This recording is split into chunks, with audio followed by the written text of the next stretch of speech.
Is there such a thing called gaming fatigue? Short answer is yes.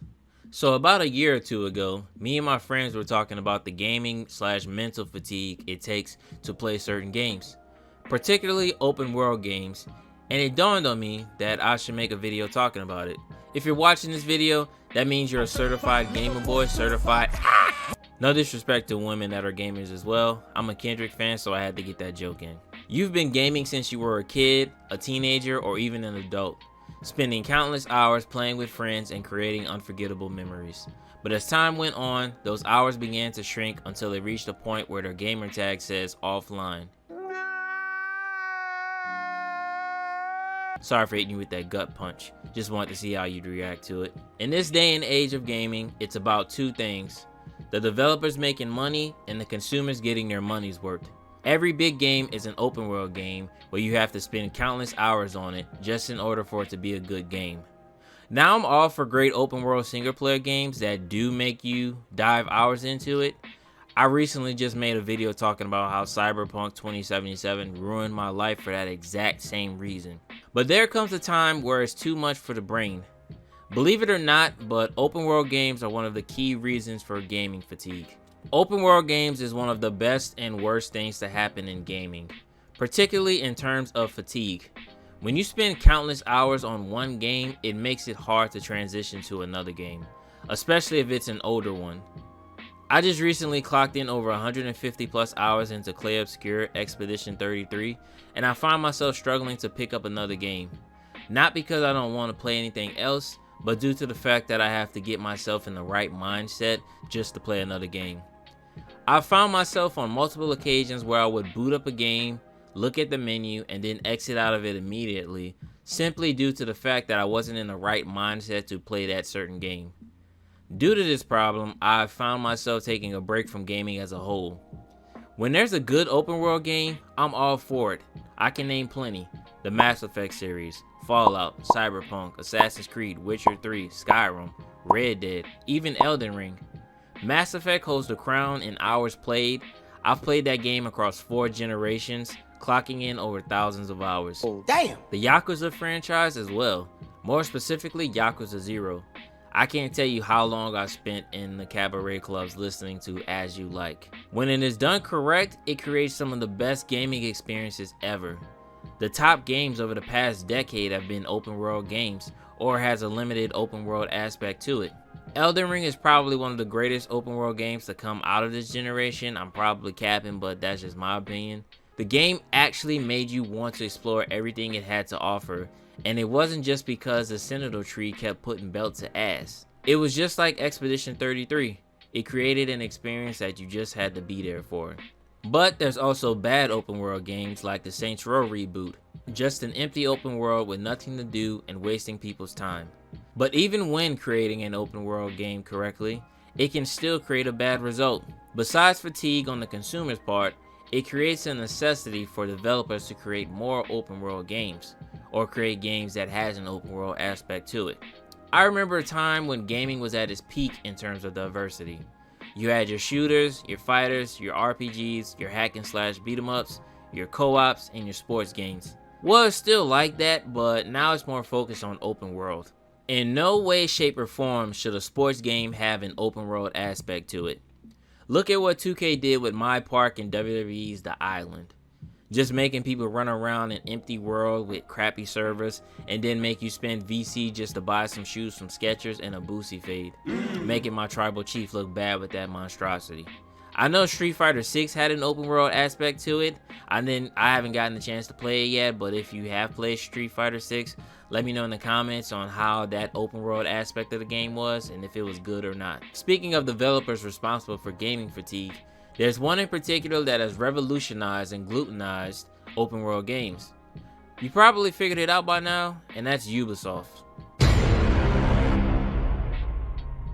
Ubisoft is one of the big 3 in the gaming industry. If big 3 is too much, then top 5. If top 5 is too much, then top 10. If 10 is too much, then top 15. Anything less than that is pure cap. When it comes to open world games, they made the blueprint for them. They've created some of the best and worst open world games. They have the track record to prove it. Assassin's Creed, Far Cry, Watch Dogs, the recent Ghost Recon games, Star Wars Outlaws. Alright, you got me there. Star Wars Caught a Stray just for fun. I haven't played it yet, but probably won't until it's like $9.99 or something. Ubisoft was responsible for a perfect time in gaming for me as a teenager. When I got to play Assassin's Creed 2, it felt like a breath of fresh air in comparison to the first game, which I'm still waiting for a remaster, by the way. The Ezio trilogy is without a doubt one of the greatest trilogies in gaming history. I'd put it up there with Uncharted, Mass Effect, God of War, Gears, and Halo, which were all a part of our lives and don't try to deny it. Far Cry 3 was also responsible for the future of their games, because behind every great game lies a bad game waiting to creep from the shadows. After Far Cry 3, every Ubisoft game had these three things present: big maps, radio towers, and side quests. After the success of the Ezio trilogy and Far Cry 3, they released games trying to recapture that feeling that their predecessors had, but failed every time with the exception of one or two games. But after one bad game, they did the fusion dance and combined what made both games great and tried to make that the blueprint of their future releases. But unfortunately, it only worked for a short period of time. Assassin's Creed Origin, great game. Assassin's Creed Odyssey, great game from what I hear, but in my honest opinion, that was a lightning in a bottle game, because that game right there set Ubisoft up for failure in the future. I'm not going to slander Odyssey as much because I only played like an hour of it, and I wouldn't be surprised if I fall in love with it when I give it another shot. Look at every Assassin's Creed game after Odyssey. Valhalla, ass. People spent hundreds of hours for nothing with that game. Assassin's Creed Mirage, mid. Assassin's Creed Shadow was great, but it fell under the same trap of Odyssey. I clocked in about 30 plus hours into that game, and once I took a break from it, I haven't hopped back on it since. The map is not as big as Odyssey, but it's still big enough that you have no choice but to explore more just to clear out an area. And if you have just the slightest inch of OCD, then you're damn near gonna complete the whole map. Playing a Ubisoft game used to feel like an adventure. You couldn't wait to see where the story would take you and what kind of open world building the game had to offer. But now it's more like a lifeless chore just waiting to set up a sequel that has a 50-50 chance of being better or worse. That's why they're on the brink of bankruptcy and had to sell a percentage of their equity to Tencent. I know some people can consider Bethesda to be in that same category, but I haven't spent the same amount of time with Bethesda games like I have with Ubisoft games. Now, the four most important things in video games is the story, gameplay, graphics, and does it run well. If you have those four things, then your game will speak for itself. With how games are priced today, consumers have to be picky on what game is worth $70 or $80, and the developers know this as well. And with that in mind, developers try to compromise that by making games require 30 plus hours just to complete. Now, this has been said multiple times, but every game does not need to be super long. Not every game needs a complex and beautiful story like One Piece. Sometimes a Dragon Ball story is more than enough. Just get in and get out. Look at Hazelight Studios, aka the studio that brought you F the Oscars. They've consistently released 3 Game of the Year contenders, 4 if you want to include Brothers: A Tale of Two Sons. Now, what do these games have in common?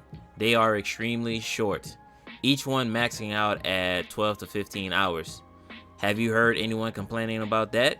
Nope, because they are fun as hell.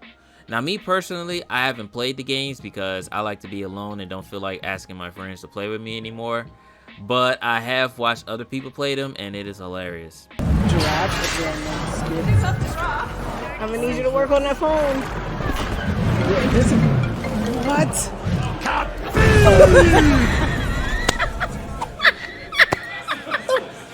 Now, instead of making all of these open world games, Fortnite, and 100 plus hour games be the main trend in gaming, let's make short and fun games be the new wave. This will not only benefit your casual gamers, but it will also benefit your core audience, which are the adult gamers. As gamers, we have a backlog of games, and I don't know if it's just me, but the majority of those games are open world games, and when you get hit with fatigue, it's kind of hard to transition over to the next game. I remember back then I used to play multiple games at the same time. That way I wouldn't be primarily focused on one game. But as the years went by, I just started focusing on one game at a time. Not because I couldn't juggle multiple games at the same time, but simply because I just stopped doing it. As we get older, we can't spend countless hours on the game like we used to. I mean, unless it's your job, then you kinda can. Work life, responsibilities, and balancing your personal life all come into play when it comes to open world games. And for some, they don't want to come off a shift and hop into a 100+ hour game. But then again, that depends on what type of gamer you are, because some like to get off a shift and play 2K or Call of Duty and call it a day. Which is why they're always the top selling games every year. But then again, some people are sheep and the only thing they know is a gun and a ball.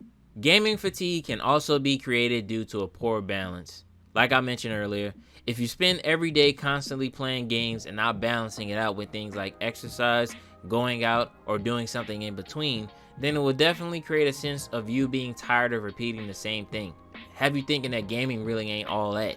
Have you saying outlandish things on TikTok and Instagram like gaming is trash and there's nothing to play? Hey, ain't nobody trying to hear that bullshit, man. Shit, if that was the case, then I wouldn't be making this video. You know, as I was just talking about repeating the same thing over and over again, I thought about 2K. If anyone should have gaming fatigue, it should be 2K and Madden players. Game's been the same for the past 10 or so years. The only thing that changes is the year and the roster. But I know people still gonna buy 2K just so that they can finally let Angel Reese and AJ Wilson put them in the post. Now this might be a far fetch, but I wanted to connect gaming fatigue to something Joe Rogan said a while back. About 5 years ago, Joe Rogan talked about how gaming can ruin your life in terms of your personal life. At first I wasn't listening to what he said, but now I somewhat agree with him. I might make a video on that in the future. Let me know in the comments if you like that. As of right now, I haven't been gaming as much as I used to. I've been focusing on my channel more and spending less and less hours on my game. The only game I hop on every now and then is Marvel Rivals, which is the only multiplayer game I've put hundreds of hours into in the last 10 years. It could be gaming fatigue, or it could just be the fact that I'm having new game withdrawal. But the point is, taking a break from gaming every now and then does have its benefits. It's just like being a goon. The longer you wait, the better it feels. What did he say? My apologies, I don't know why I said that. Even esports players and streamers take breaks. Walking away from gaming doesn't mean that it's over. It just means that something more important came up. If there's one thing in life you should know, it's this. People cheat, family may abandon you, friends come and go, and responsibilities pop up. But one thing will always remain the same. God and your gaming system will always be there for you. As someone who has been gaming since I was 9 years old, the thought of gaming fatigue never crossed my mind, or I even imagined it happening to me, because simply gaming is life. I can spend hours playing a single player game and not feel bad about it. But I also was a kid with no responsibilities and had all the free time in the world. The point is, don't let gaming consume your life to the point where it can create a sense of overwhelming stress and make you hate the thing you love the most. But let me know in the comments if you ever experienced gaming fatigue or believe that it's something that can happen. But that's all I got for y'all. Thanks for watching. Leave a like and comment. Subscribe for more. Thank you, and I'll see you in the next one.